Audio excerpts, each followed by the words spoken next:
마태복음 21장에 보면 지금까지 우리가 대면했던 예수님의 또 다른 모습을 만나게 됩니다. 아주 분을 표현하시지요. 같이 읽어봅니다.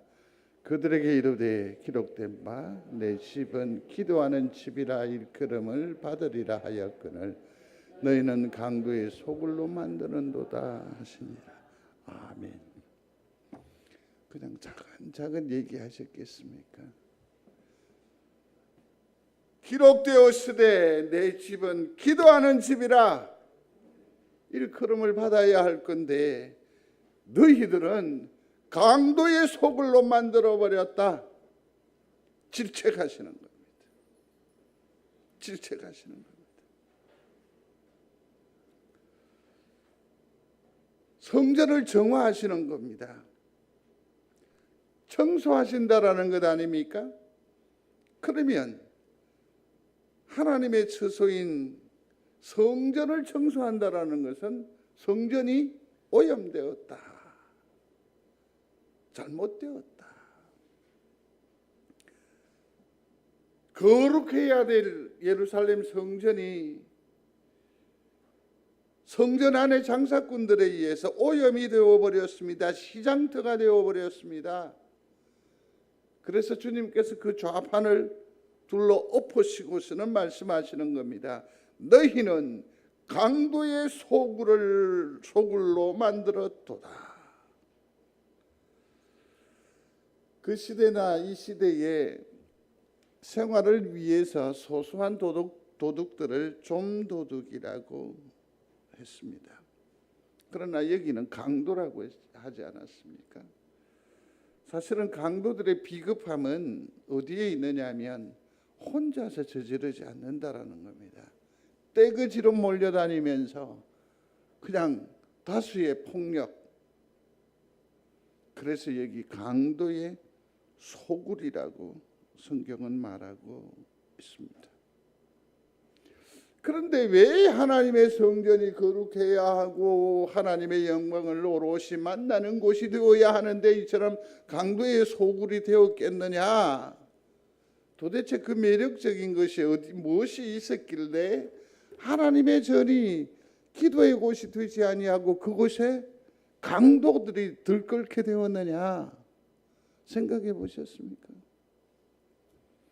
거기 강도들의 소굴의 안에는 보면 많습니다. 뭐가 많아요? 은, 금, 폐물, 온갖 것들이 거기에 다 있습니다.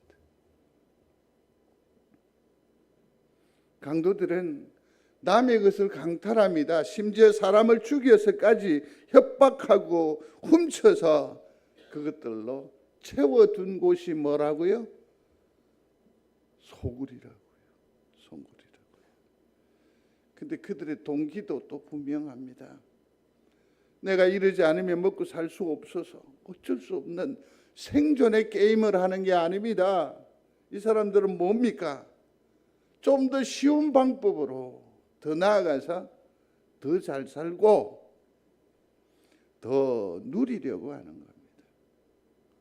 정말 필요에 의한 게 아니라, 그래서 피를 보는 것이 아니라 좀 더 잘 살려고, 좀 더 많이 가지려고.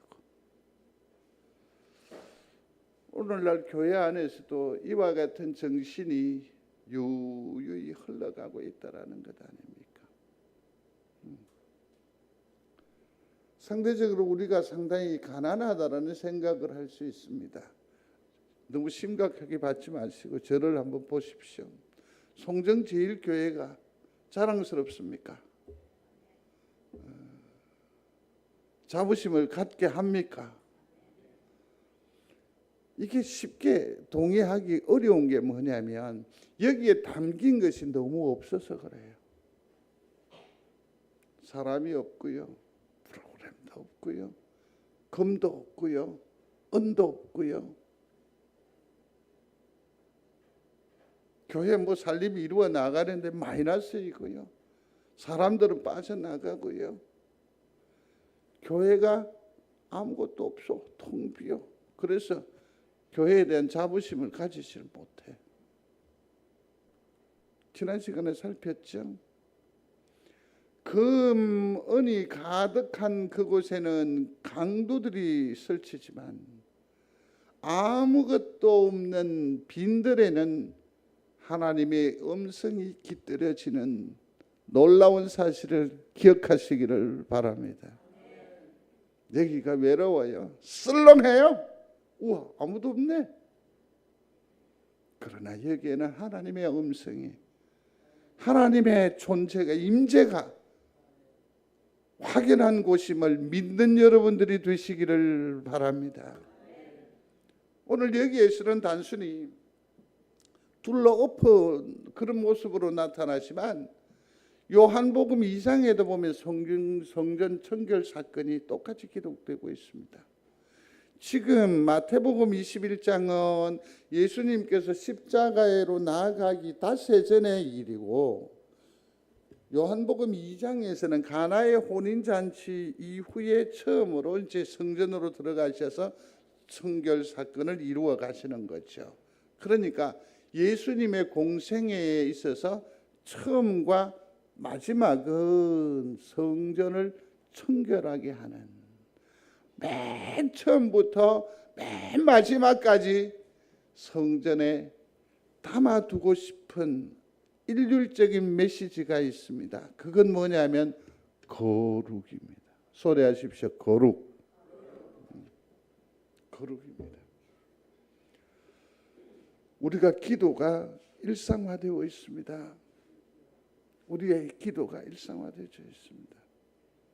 이번 주간에도 보니까 낮 시간에 기도의 소리가 서서히 들려지는 것 같아서 속심령에 아하, 이제 드디어 기도가 회복되어지나 기대감을 갖습니다. 그런데 성전 안에서의 기도는 훨씬 더 응답하는 은사가 큰 줄로 믿습니다. 아니요, 실질적으로는 그렇지 않아요. 그게 그닥 성경적인 표현은 아니에요. 여러분들의 싱크대 앞에서도 기도하십시오. 여러분들의 침상에서도 기도하십시오. 똑같이 들으시는 줄로 믿습니다. 문제는 기도예요. 하나님께 내 마음을 두는 거예요. 하나님께 내 귀를 열어놓는 거예요. 이게 더 중요해요. 교회라고 하는 것, 성전의 가장 중요한 것은 뭐냐면 거룩이에요. 거룩. 교회가 거룩하지 않으면 하나님께서 거하실 수가 없어요. 그러면 우리에게 미친 은혜의 통로가 막히는 거잖아요. 그래서 성전은 청소해야 돼요. 뭐 하도록? 거룩하도록. 고린도전서 3장 16절로 17절 말씀입니다. 함께 하겠습니다. 너희는 너희가 하나님의 성전인 것과 하나님의 성령이 너희 안에 계시는 것을 알지 못하느냐? 누구든지 하나님의 성전을 더럽히면 하나님의 성전은 거룩하니 너희도 그러하니라.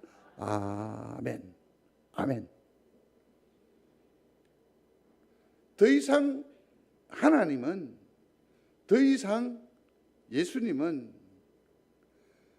예루살렘 성전, 다르게 표현하면 건물이나 그 규모에 연연해 하시지 않아요. 주님께서 보시는 성전은, 주님께서 기대하시는 교회는, 바라보는 시선은 어디냐면 여기에 있어요. 여기. 그래서 사도 바울은 말합니다. 너희 몸이 하나님의 전이다. 하나님께서 어디에 거하신다? 여기. 믿으시면 아멘. 이 하나님이 거하시는 이것이 바로 하나님의 성전됨을 믿는 여러분들이 되시기를 바랍니다. 그래서 내가 거룩하니 너희도 거룩하라 말씀하셨으니 우리의 삶을 세상과 어떻게 해야 됩니까? 구별되는 삶을 살아야 된다라는 얘기입니다. 교회를 뭐라고 하느냐? 에클레시아라고 해요. 한번 고급스럽게 따라 해보십시오. 에클레시아. 이것을 뭐라고 하냐면 부름 받은 사람이라는 뜻이에요. 어디에서? 세상에서 악한 데에서 건져내어서 곧 부름을 받은 사람, 나 하나님의 성전이라는 겁니다. 믿으시면 아멘. 그래서 우리는 부르심을 입은 하나님의 성전된 우리는 십자가로 말미암아 구별된 삶으로 부르심을 입었으니까 우리의 삶을 어떻게 해야 돼요? 거룩하게 살아내어야 돼요. 우리의 삶이 뭐 해야 된다? 거룩해야 돼요. 우리의 삶이 진실해야 돼요. 우리의 삶이 남달라야 돼요. 우리의 삶은 다른 가치관으로 다르게 살아야 돼요. 세상처럼 살면 안 돼요. 안 돼요. 그래서 구별된 성전, 구별된 삶, 구별된 이 모든 일에 승리하는 우리 성도가 되시기를 주의 이름으로 축원합니다. 근데 보세요. 내가 그렇게 성공하고 내 속에 여호와 하나님께서 좌정하여 계시고 예수 그리스도의 그 따스함이 내 심령을 주장한다고 한다면 내가 그 주님을 모시고 살면 내가 광야에 있으면 광야교회가 되는 줄로 믿습니다. 예수님을 모시고 내가 머물러 서 있는 그 가정은 참으로 복된 가정교회가 될 줄로 믿으시기를 바랍니다. 내가 거룩해야 돼. 내가 그분을 모시고 산속에 있으면 그 산이 성전이 되는 줄로 믿습니다. 내가 성전에 있어서 예배하면 구별된 삶으로 하나님 앞에 내 삶을 오롯이 내어놓으면 그곳이 바로 송정 제1교회가 되는 줄로 믿습니다. 제일 관건은 뭐죠? 거룩한 거예요. 세상 사람들처럼 욕하고 시끌벅적하고 지난 주간에 고등학교 동창을 만났어요. 만났는데 밥 잘 먹고 또 이제 그 당구를 한번 친다고.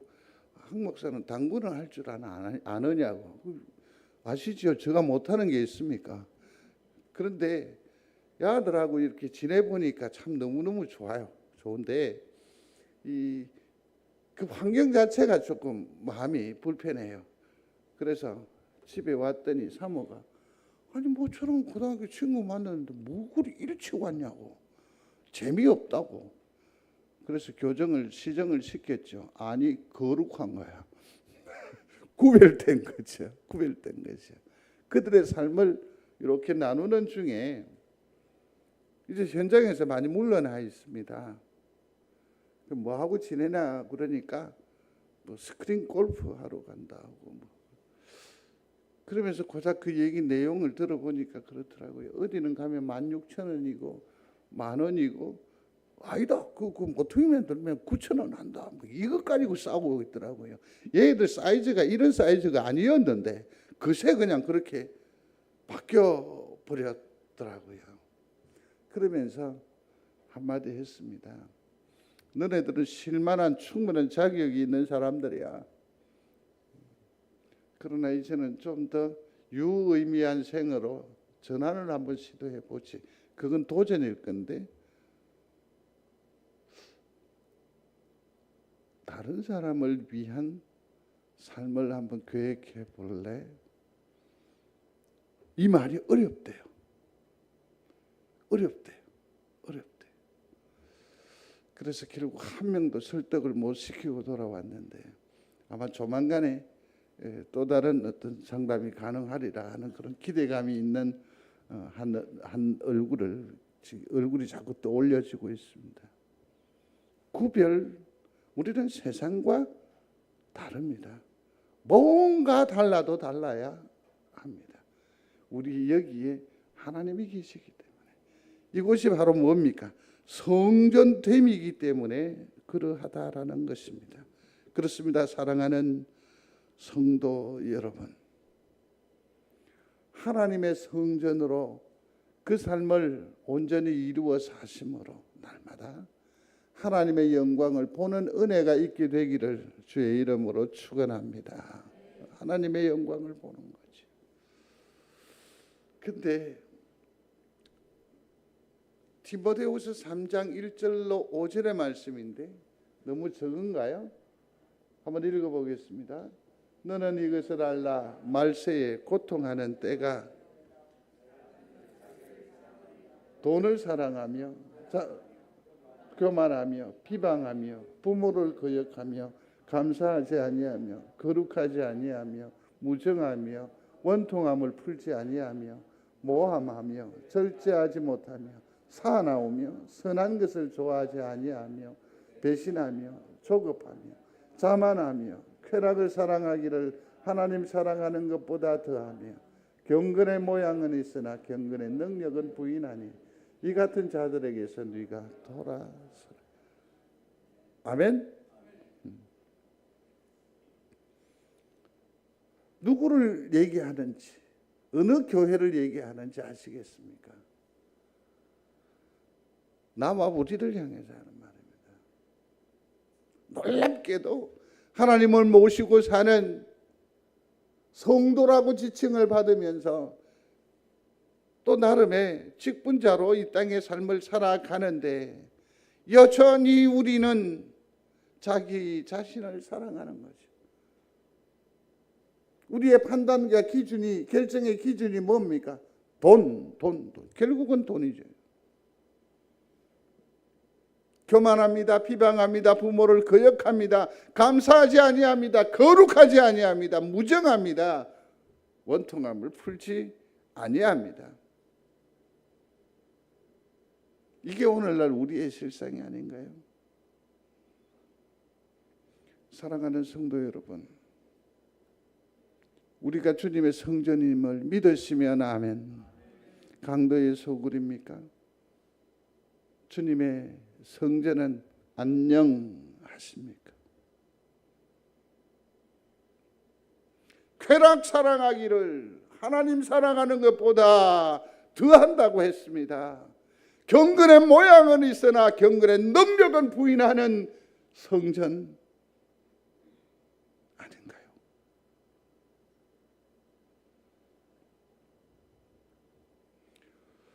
위에 우리가 오늘 본문 말씀으로 채택한 것이 열왕기상 22장입니다.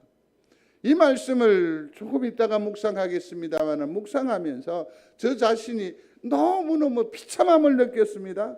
비굴함을 느꼈습니다. 말씀을 말씀대로 전하지 못하는 그런 안타까움을 저 가운데에서 느꼈다라는 것 아닙니까?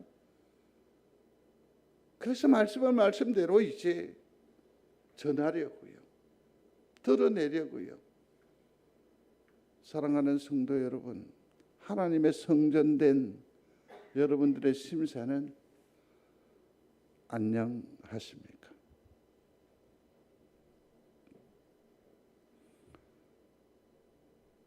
누가복음 18장에 보면 불의한 재판관에 관한 얘기가 나옵니다. 이 불의한 이 가난한 과부는 자기의 원통함이 있다라고 하면서 재판관에게 계속해서 밤낮 찾아가서 강청을 합니다. 내 억울함을 풀어주십시오. 내 억울함을 풀어주십시오. 근데 이 재판관이 생각하는 겁니다. 내 물은 가져오지 않고 밤낮 나를 이렇게 성가시게 하니 귀찮다고. 그래서 내가 들어주리라고 마음을 정합니다. 근데 이걸 한국 교회는 잘못 해석하는 거죠. 하나님 앞에 주여 주시옵소서, 주시옵소서, 주라니까요. 아니면 나 죽어요. 나 가요. 이래도 안 줘요. 네, 주십시오. 하나님이 귀찮아서 주실 줄로 생각하는 거죠. 우리가 성경을 이제는 좀 똑바로 읽어야 하지 않을까요? 정말 이 과부는 뭘 원했느냐 하면 이 땅 위에서 내가 거룩하게 살 수 있는 권한을 회복시켜 주십시오. 이 말이에요. 마지막에 이런 얘기가 나와요. 같이 읽어보겠습니다. 그러나 인자가 올 때에 세상에서 믿음을 보겠느냐 하시니라. 아멘. 이 말의 의미를 좀 더 생각해 봐야 돼요. 이 과부는 보세요. 내가 침해를 받고 있으니까 나를 보호해 주십시오라는 얘기입니다. 세상과 구별해서 하나님의 거룩한 뜻을 쫓아 살아갈 수 있도록 도와달라는 얘기입니다. 내가 어느 집사님, 아버지가 어느 집사님에게 한 얘기예요. 아이를 데리고 주일날 캠핑을 계획을 하셨나 봐요. 근데 그 아버지가 그 아들 집사에게 왜 너희들 즐거움 때문에 아이들의 영혼을 뭐 죄짓게 했나? 뭐 그런 표현을 하셨다. 제가 그 가르침의 소리를 들으면서 엄청나게 충격을 받았습니다. 우리도 이 일에 있어서 참 조심해야 돼요. 뭐냐면 내 편의를 위해서 나의 어떤 욕구를 위해서 어떤 틀을 정합니다. 룰을 정합니다. 규율을 정합니다. 그렇게 해서 그 사람으로 하여금 거룩한 구별된 삶을 살지 못하게 하는 거죠. 스스로 장애를 만드는 거죠. 교회 안에도 이런 일들이 너무너무 많아요. 선한 역사를 못하게 해요. 성령의 역사를 제한하는 일이 너무너무 많아요. 재판관은 불의한 사람입니다. 왜? 사람들로 하여금 이 과부로 하여금 거룩하게 하나님 앞에 정의롭게 삶을 살 수 있도록 하지 않는 거죠. 계속해서 억압합니다. 제한합니다. 그렇게 비굴할 수밖에 없고 하나님 앞에 하나님을 배신할 수 없게 만들어버리는 거예요. 강도는 더 잘 살려고 욕심에서 시작하는데 우리는 이제는 이러할 때에 이 과부처럼 말씀대로 사는 일에 목숨을 거는 일이 이 시대에 필요하다라는 거죠. 사랑하는 성도 여러분, 바르게 살 수 있게 도와주십시오. 바르게 선택하고 결정할 수 있도록 나를 정의롭게 하여 주옵소서. 이런 고상한 기도가 필요하지 않아요? 강도처럼 더하여 주옵소서, 채워 주옵소서. 그렇게 해서 부자 되면 100번 다 교회 하나님 다 떠나요. 하나님 왜 우리에게 저한테 돈을 안 주시는지 이제서 알았다니까. 황 목사에게 돈을 줬다 하면 까불지 마라. 기고만장할걸? 기도하지 않을걸? 장로님과 회비하지 않을걸? 아이고 그만 됐습니다. 내가 할게요. 기고만장 황가들을 저가합니다. 그래서 하나님이 기도하게 하시고 협력하게 하시고 동업하게 하시고 섬기게 하시는 거죠. 좀 우리의 기도의 차원을 좀 높여보면 어떨까? 자, 이제 오늘 본문에 있는 얘기입니다. 아람과 전쟁을 하게 되는데 이미 남북쪽으로 갈려 있잖아요. 근데 남쪽 왕이 여호사밧입니다. 북이스라엘의 왕이 아합입니다. 이 두 사람이 하나로 뭉쳐서 아람 군대하고 대항을 하려고 합니다. 나라가 갈려졌기 때문에 정치를 달리하기 때문에 여러 가지 요 근간에 보니까 누가 누구 만났는데 결렬됐다고 그러던데 여기는 잘 협력이 되는 것 같아요. 그런데 그 중에서 여호사밧이 조금 믿음이 좋았던 것 같아요. 아합 왕이시요.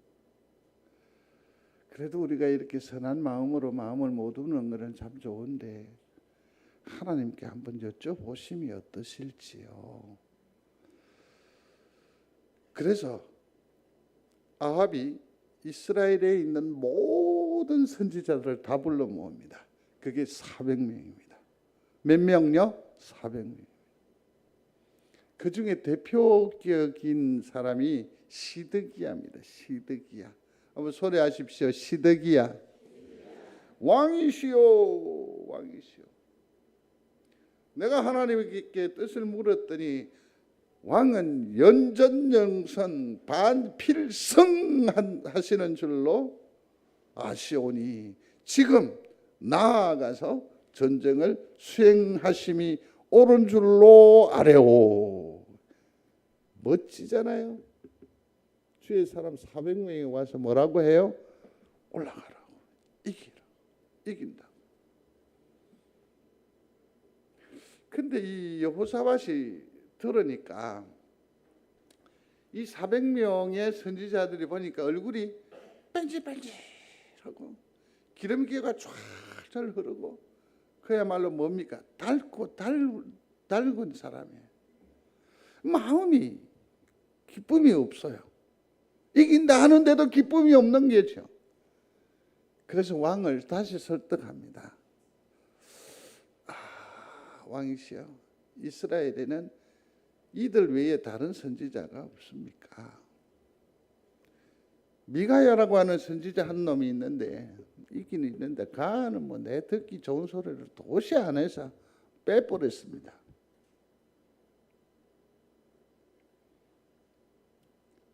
그러니까 여호사밧이 아합 왕에게 왕이시여 그를 불러 하나님의 음성을 듣기를 원한다고 기별을 해서 미가야를 부릅니다. 이때 그 사람들이 400명이 뭐라고 하느냐면 우르르 몰려와가지고 아합 왕 당신이 이렇게 상대를 도륙하고 승리할 것입니다. 쇠로 만든 뿔을 만들어가지고 막 시위를 하면서 왕의 권세가 이처럼 대단해서 다 쓸어버릴 것입니다. 계속해서 왕을 종용합니다. 사람을 보낸 미가야를 만난 그 사람이 말합니다. 우리 선지자들이 다 왕이 승리할 거라고 그렇게 진언을 했으니 당신도 쓸데없는 소리 하지 말고 왕이 이긴다고 말씀하시게. 400명의 선지자 그룹에서 나온 얘기예요. 남북조가 갈라진 이 상황에서 처음으로 같이 연합 동맹을 이루어서 선한 싸움을 감당하는 일이니까 얼마나 좋은 일이에요. 미가야가 말합니다.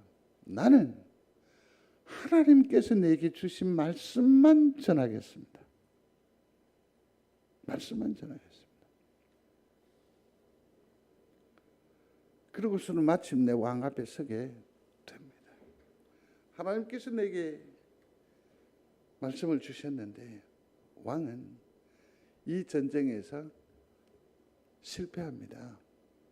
왕은 전쟁에서 죽게 될 것입니다. 그랬더니 400명의 그 선지자들이 벌떼같이 일어나서 그 중에서 시드기야라고 하는 사람이 오늘 본문입니다.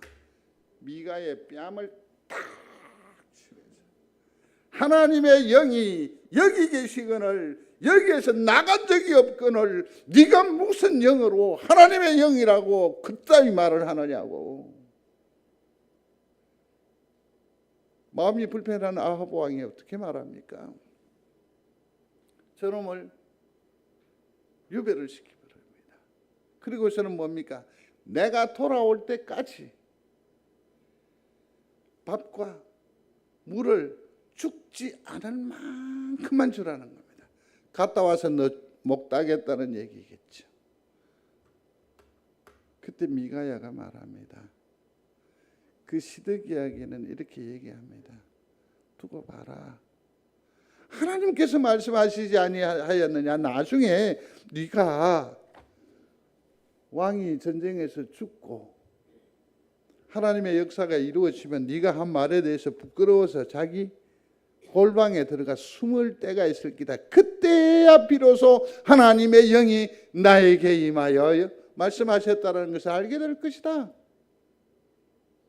아합 왕에게도 아주 담대하게 말합니다. 그리에 돌아오게 하는 거, 그렇게 하실 것 같으면 하나님께서 굳이 나를 통해서 이렇게 말씀하게 하시지 아니하셨을 겁니다. 그러면서 그는 말합니다. 나는 앞으로 고생의 밥과 물을 평생 먹어도 좋습니다. 그러나 나는 하나님의 말씀을 바르게 전하고 바르게 사는 본을 여러분들 앞에 보여드리겠습니다. 야, 미가야 대단하지요. 대단하지요. 사랑하는 성도 여러분, 비록 지금은 황혼의 때입니다. 뭔가 모르게 우리는 늘 가난하고 나약하다고 생각을 하시는 겁니다. 그렇지만 최소한 우리는 이러한 마음 씀씀이가 필요하다고 생각을 합니다. 하나님의 말씀만이 나의 전부입니다. 이런 고백이 이 황혼의 때에는 더욱 절실하다는 것 아십니까? 성경이 내 중심입니다. 누구의 얘기가 아니라, 내 경험이 아니라, 내 원리가 아니라, 내 판단이 아니라 하나님의 말씀으로 나는 결정하겠습니다. 길을 가겠습니다. 내 스스로가 세상에 이렇게 저렇게 휩쓸려 살지 않고 뭐 하겠다? 거룩한 교회가 되겠습니다. 이런 다짐들이 필요한 이 시대예요. 몇 눈치를 봅니까? 몇 기웃거립니까? 나는 여기서 뭡니까? 교회입니다. 믿으시면 아멘. 여기 하나님이 계시다는 증거잖아요. 내가 송정제일교회입니다. 여러분들이 어떤 선택을 하고 결정을 하고 무슨 노래를 부르느냐에 따라서 주변에서는 송정제일교회를 그렇게 인식하실 겁니다. 사람 타령하십시오. 헌금 타령하십시오. 그러면 우리 교회는 그런 교회예요. 여기에 임한 하나님의 임재, 하나님의 그 따뜻함, 그 선하심, 그 역사를 말씀하십시오. 그들은 송정제일교회를 새롭게 볼 겁니다. 그게 그들이 보는 게 뭡니까? 아니요. 하나님의 영광을 보는 줄로 믿습니다. 그게 하나님의 영광, 하나님의 면모예요. 하나님을 보여줘야죠. 나는 여기서 교회, 곧 송정제일교회가 되겠습니다. 이러한 다짐으로 또 혹 하나님께서 우리에게 기회를 주시면 그 세월을 감당해 사심으로 하나님의 기쁨이 되는 그런 유의미한 성도가 되시기를 주의 이름으로 축원합니다. 기도합니다. 하나님, 세상이 뭐라 하든 무엇으로 우리를 유혹하든 나와 우리는 거룩한 성전이므로 하나님만 바라보겠습니다. 말씀으로만 기준으로 깃발로 삼겠습니다. 거룩한 삶을 추구하겠습니다. 주님 도와주시옵소서. 예수님 이름으로 기도드리옵나이다.